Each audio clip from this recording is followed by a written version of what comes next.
Hey everyone, welcome back to Pine Hollow Auto Diagnostics. Today we have a 1997 Volkswagen Jetta diesel, pretty neat little car. Drove all the way from Texas, and the customer complaint is, well, you can see the customer complaint and frustration here. We got clusters, we have engine computers. The actual complaint is the cluster is just acting really weird. So right now, with the key off, it's showing the clock and the odometer, which is kind of weird. We'll turn the key to the accessory position. On position, the warning lights come on, but the odometer goes away, and so does the clock. And look at what's happening to our needles there. We can start it up, see if the tach works. Nope.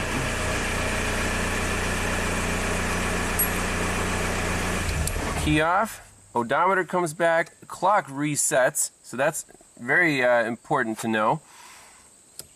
I'm thinking right off the bat we need to pull up a wiring diagram and check powers and grounds to this cluster. So let's go on All Data, pull up a diagram, and write down which wires we want to check. Okay, so on All Data we have our vehicle pulled up. It's the AHU engine code, and if you want, you can try doing the old school track wiring diagrams, which is a pain in the butt. Luckily, we have redrawn diagrams. Now again, these are, you can't 100% trust these, but they're so much easier to navigate, and we can at least start by tracing all these wires out. So there's 28 wires on the first connector and only 3 wires on the second bulk connector. And I went through each and every one and, basically traced where each wire went. So like, hey, that's a hot at all times. That's important. There's a hot with headlights on. There's our ignition switch run and start. So basically here we have 1, 2, 3, 4, 5 power or ground pins. So we have 2 grounds on pin 5 and pin 14, and then a constant battery power on pin 11, red wire, then the run start, and you would think, so that's on pin 13, things do change when we turn the key on, and if we look here, pin 13, it's this one. Whoa. Let's refresh that.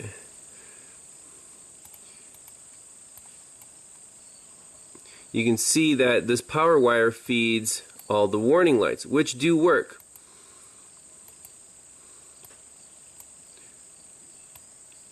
We saw the warning lights come on, so I'm suspecting right now that this is fine. The cluster does have power when the key is off, but we still want to verify where it's coming from, so we will check pin 11, and then these 2 grounds, very important, pin 5 and pin 14, and then we can check the headlights power at pin 25. So all test light checks. Interesting. The owner told me he's been chasing this problem for over a year, spent hundreds of dollars on new clusters, had his original rebuilt, same problem, same symptoms, so we're definitely dealing with a wiring problem here. Let's track it down and see where this goes. Alright, so the cluster is on the dash. We do have 2 bulk connectors. This is the one with, let's see, 1, 2, 3, 4 wires, and this is the one with the rest of them, and they're all white.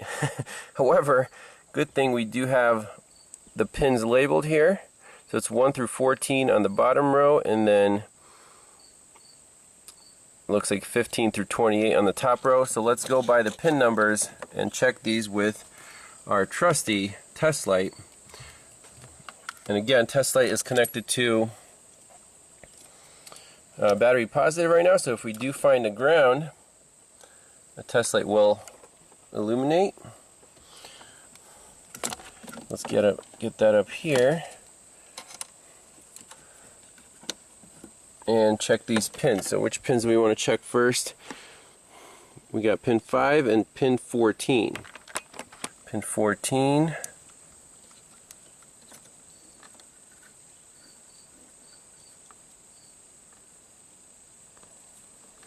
I'm not seeing a test light.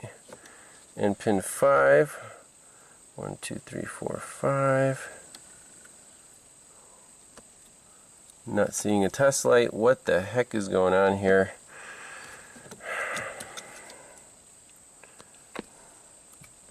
Let's check the power feeds just in case.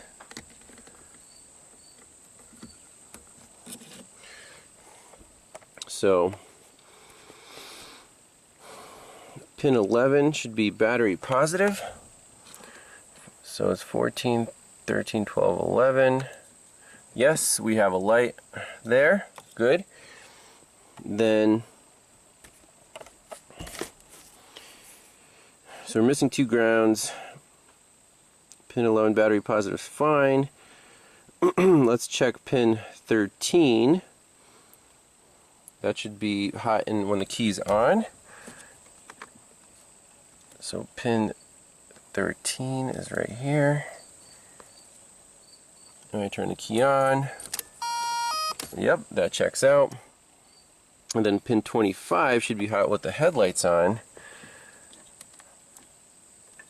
And if I look at the pins here, 28, 27, 26, 25. This one here.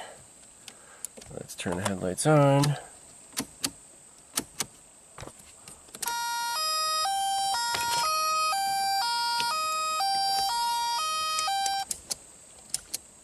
Well, he's got one bulb missing there, but I don't see hot and headlights on. Interesting. So anyways, we're chasing the 2 grounds here. Okay, so I went through the wiring diagram one more time. Actually missed 1 ground here. Pin 3 is a brown wire, and that grounds out all of the like the turn signal indicator bulbs, the high beam bulb. That's right here on pin 3. That one is actually good.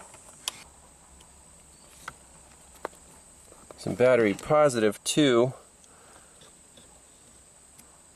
Pin 3. Boom. That's a good ground. Pin 5 is bad. So pin 5 is a brown and white, and that goes down to here through this fused relay panel on the engine block, and that is not good. So if you move over 2 pins,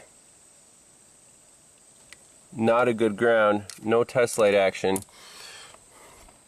And then our battery power is good, run start is positive, that's good. Pin 14 was actually for a non-existent brake pad wear indicator, so don't worry about that one. And then with the headlights on, I don't have any power here, but not really worried about it. Let's put a ground on pin 5. We can even do it right at the connector here. Plug it in and see if the cluster comes back to life. Well, I think we can explain why his left high beam isn't working and why we have no power on the headlights on fuse here, fuse 11. That's actually the left high beam fuse. Right here, high beam left. Amazing. So that's definitely blown. We can prove that. Sorry about the dinger. How about that? Ah, so nice. So fuse 11. Let's see if the test light is in the picture here. Let's see. 1, 2, 3, 4, 5, 6, 7, 8, 9, 11. So this guy, if I pull the high beam switch.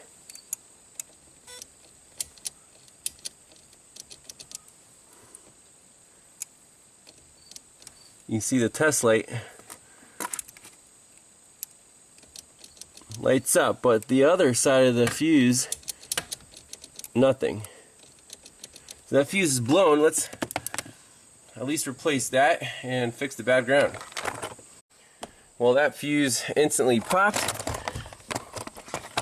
That's too bad. Instant pop as soon as I turn the high beams on. Boom. We got 2 blown fuses now. So, but still, let's just worry about the cluster for now. I want to bypass that ground. So on pin 5, if we slide this connector out,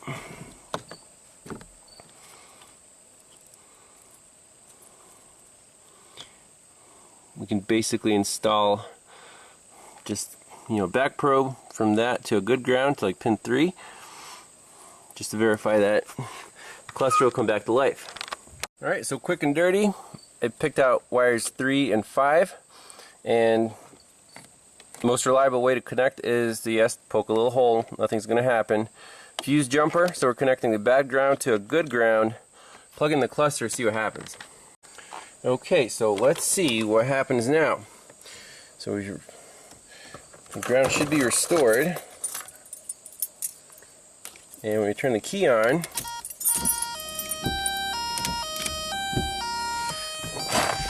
ooh, it's magic. I like it. Let's start the car without the wipers. Okay, our tach is back. Coolant. Sweet. I guess you can reset the clock there if you really want to.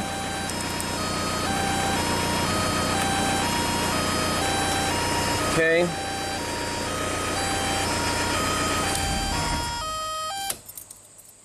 Awesome. So, how quick and easy was that? Look up wiring diagrams, powers and grounds, boom. We have a missing ground. Second problem is the fuse that feeds the left high beam, and apparently the high beam indicator on the cluster, keeps popping. So 2 separate issues, but the main customer complaint was his cluster wasn't working. Look how much he went through. New clusters, he sent them out for refurbishing, all this and stuff. He had this car to Volkswagen specialists and dealers. It's really not that hard to just check powers and grounds. So let's see why that ground is bad. It goes through that fuse and relay panel, so we'll have to go there. Fix it the right way. We could, rig it up and just tie it in. I mean, this car is, has sentimental value, but not really. It's not really worth that much.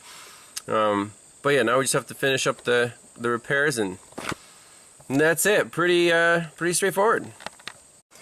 All right, we're at the fuse box. It actually comes out. Looks like a rat's nest. However, it's nice that the connectors are labeled. So we have A1, A2, B, C, D, etc. So if we look at the headlight diagram here, so fuse 11 feeds the left high beam, and also on this blue and white wire the high beam indicator for the instrument cluster. So we want to see, okay, this fuse is blowing, obviously. Which way is the current going? Well, we can unplug one of these connectors, connect a bright test light instead of the fuse, like we have here. So this is what we're starting with. Let me just plug everything back in here. So very bright test light, and our left high beam is not turning on. If we go to the neighboring fuse, fuse 12, right here, the test light turns on but dimly, and we can see that the right low beam is indeed functional. So that's not a short to ground. The current's just going through this test light and then through the bulb. But on fuse 11, we have a hard short to ground somewhere. See, very bright test light, and our high beam does not light up. If we unplug the connector that contains A16 white and black wire, that will basically disable this whole leg to the left headlight. So let's do that, and in order to unplug these connectors, it's very tricky. You have to pull this out. It's like a lock bar, and then you can unplug. This is connector A1. Come in here and wiggle that guy out. Okay, so our test light went out, and our high beam indicator is now on. If I disconnect the test light,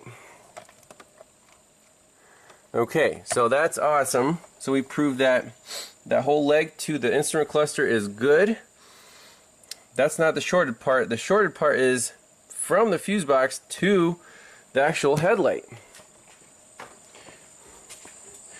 Let's unplug the actual high beam, or the whole bulb, just to make sure it's not the bulb.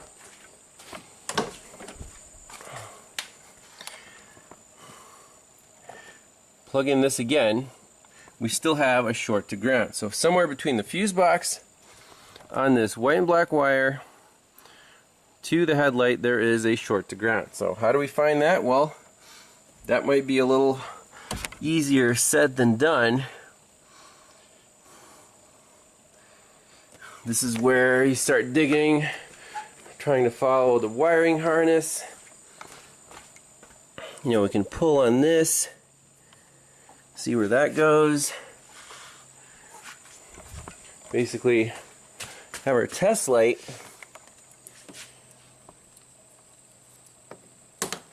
You know, here, while pulling on this harness.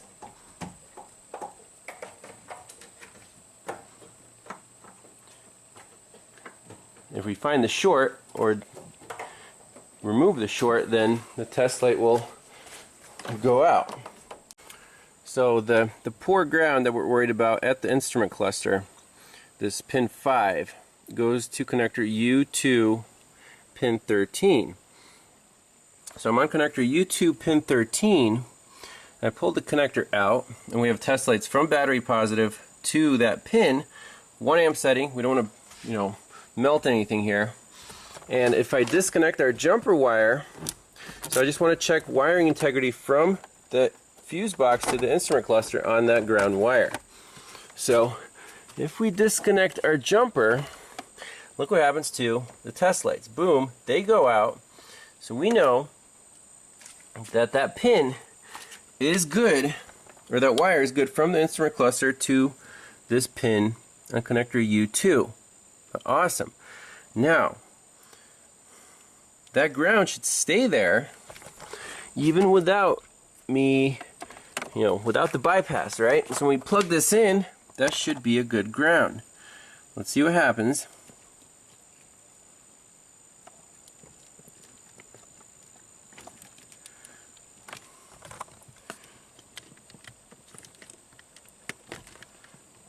It is not a good ground. That's a problem. Now where does that go? It goes to G15 and V2 and somewhere else. But for some reason, U213 and G15 are not connected. We can find G. There's G1. G15 is that pair of brown wires right there. We can easily put a test light from battery positive to here, to G15.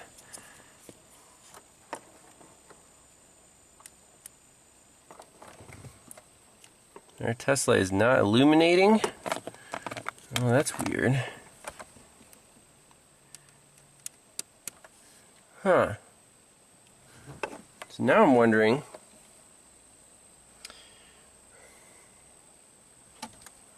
oh look, we got some backfeed problems here.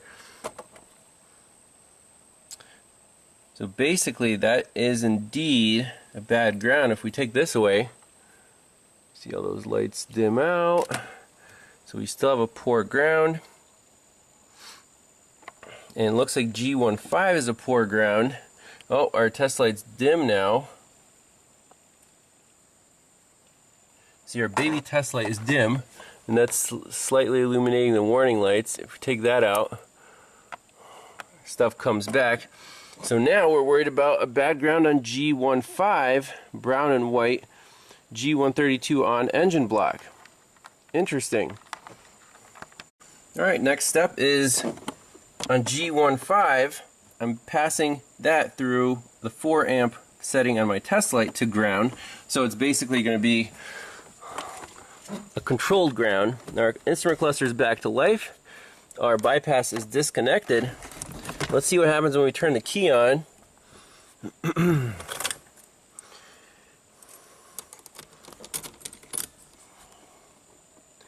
Does everything come back to life?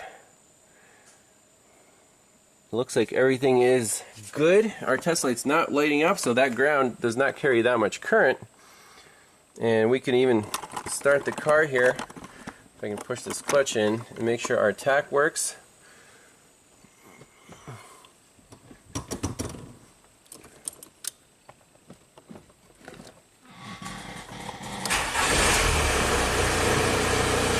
Yep, tach works.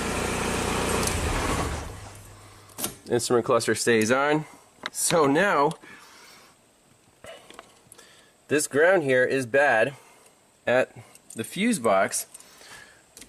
So if our key is on and our instrument cluster is on, see what happens when we remove this ground. I'm just going to disconnect it here. Oh, we're in bad shape here, right? So that proves the customer complaint. So we're tracking this down. It's nothing wrong with the instrument cluster or the connectors or the wiring. We have a bad ground at this fuse box. And where does that go? Well, it goes to G132 on engine block. Brown and white wire. Not, where else could this go? Fuel gauge sender unit seems to work. That's also grounded on G15 brown and white wire. So, what the heck? So G132 on the engine block. Well, the only things I see bolted to this engine block are up here in the front. There's a couple wires all in the same eyelet, and yeah, it looks a little green and crusty there, but how do we verify that's the right wire? There is a brown and white right here. So I'm going to put the bright test light from battery positive to that pin on G15, okay? Right here. We can even unplug this connector, so we're just dealing with the ground, so we're not backfeeding anything. All right. And then from battery positive, we'll feed in some voltage here, and then over there we can measure the voltage on that eyelet, see if it's high. If it's high, then that's our problem. Okay, so very, very interesting finding here. Remember, I said this is the only ground that we see on the engine block. And it does look green and crusty, but how do we prove that it's indeed electrically bad? Well, the only way to really do that reliably is to poke a hole in the incoming wire, the brown and the white, and we have it through a small test light to ground. Okay? So now, if we load that ground with a bigger test light, the little one should light up. So we're still back probed into G1 pin 5. Now let's load the circuit with the test light.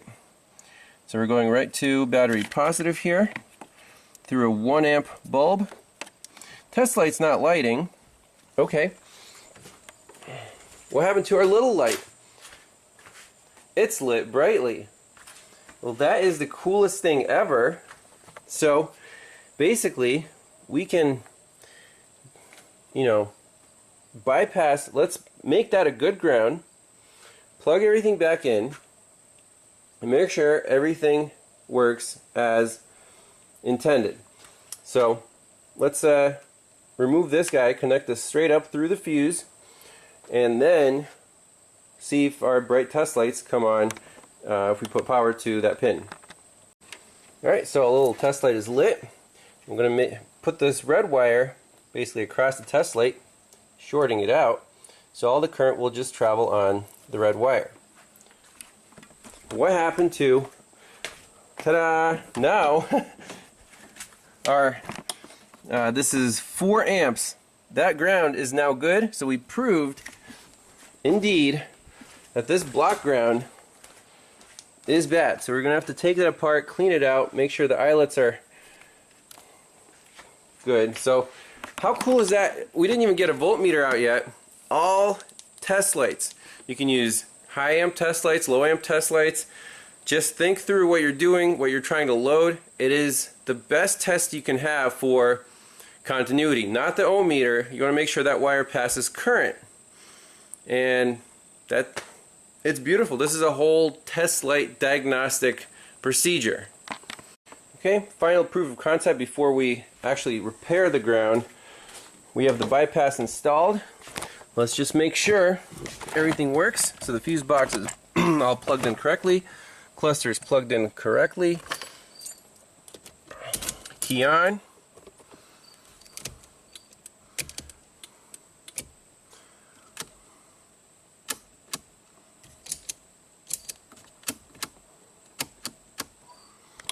And let's start it up, make sure the gauges work. Pack works. I like it. Blah blah blah. So let's fix that ground and then find the short to ground for the left high beam. Alright, so let's undo this little ground connection. Again, the owner said this car is originally from the north. That's why it has so much rust, even though he drove it from Texas just now. And we're just going to make sure that all these eyelets and wires are in good shape.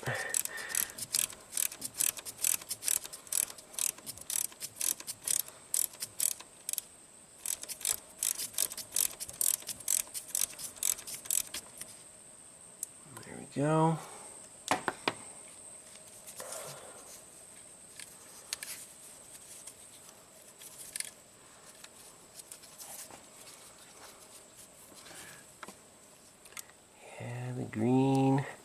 The green and the crusty, and you can pull on this wire and see if it comes apart. Or we can do the bypass check, just ground this out instead of the wire itself and see if everything works. So let's do that just to double check this connection. Otherwise, if that's good, then we're just going to clean everything up and bolt it back on. So I have the bypass ground here, just the brown and white wire bypass through a fuse to the battery. As you can see, our test lights are not lit. The cluster is doing funky stuff. So the problem is not in the actual stud there, it's in this crimp to the wire. I mean, if we pull hard on it, there's no continuity there. The green and the crusty did its thing. There we go.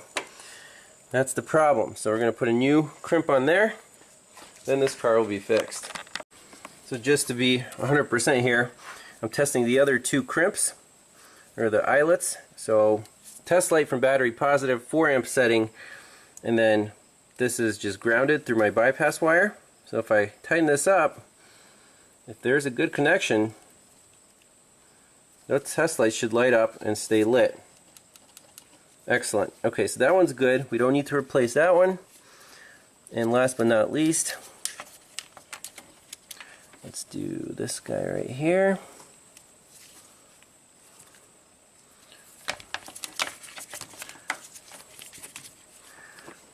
So these piercing probes are amazing at testing wires versus the connector. So if I tighten this up into the wire, we should see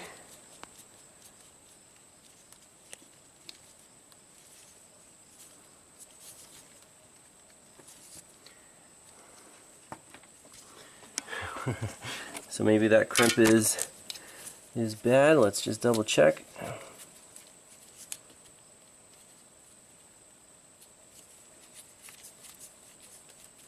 Okay, that crimp is good.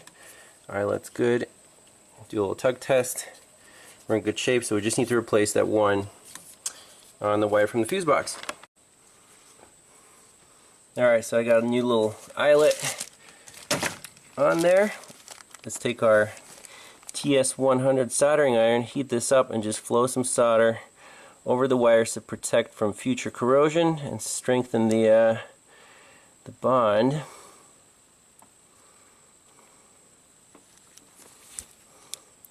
We'll make sure it melts to the eyelet.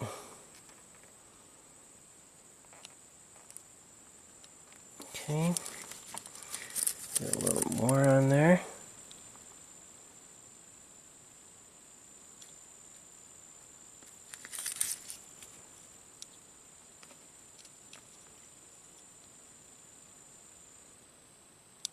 There we go.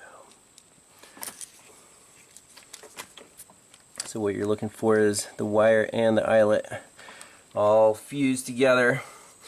Bolt it back on, verify that our cluster works. Alright, so there's our new eyelet. That's all we needed there. Test light. Let's do 4 amps right into that ground wire. This should light up bright. Our cluster should work perfect. Boom. Bright test lights. And turn the key on. This should not affect the cluster at all. That's a good ground. There's our fuel, there's our water temp. I like it. So that's it for the cluster diagnosis. No parts required again. Eyelet, I don't count an eyelet as a part. But let's, for bonus footage, let's find the short to ground on the left high beam. Well, visual inspection here. So here's the right headlight. Nothing's wrong with this. You see the wires come here, over the top of this frame rail, and up to the radiator. On the left side, the wiring harness comes down, and instead of coming up and over the frame rail, it looks like, I'll show you on the borescope, it's pinched right there against the frame rail. So, that's the short to ground. That's amazing. So you can see this harness here is supposed to be free, and sure enough, it's just pinched against the body. Now I'm going to try to pull this out without undoing anything. Let's see if our test lights go out. Nope. Nope. Oh, that harness is so pinched. I have to unscrew the bumper there. That's right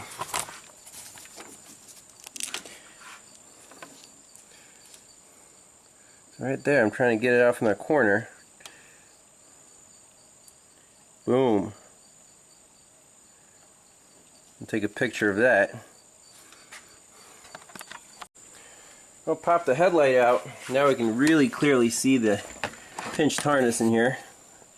Yep, there it is. So I'm tempted to just try to extract it without tearing apart the whole bumper, because if it's damaged anyways, we're going to inspect it and fix it the right way. Alright, test lights are out, and here's the extent of the damage. This thing was pretty smashed by that bumper. Flattened wire right there. Here's our black and white. And actually it doesn't look terrible. There's still continuity.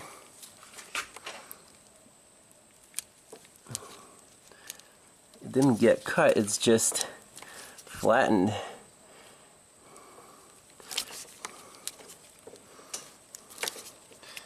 So I think I'm just going to tape this up and call it a fix. Final verification of repair. We got low beams and we got I beams, and our indicator works. 2 new fuses plugged in there. That's it. This car's ready to be shipped. So, test light diagnostics, amazing. Much more powerful than the Load Pro or the Power Probe or whatever. Test light's where it's at. We'll see you guys next time. Bye-bye.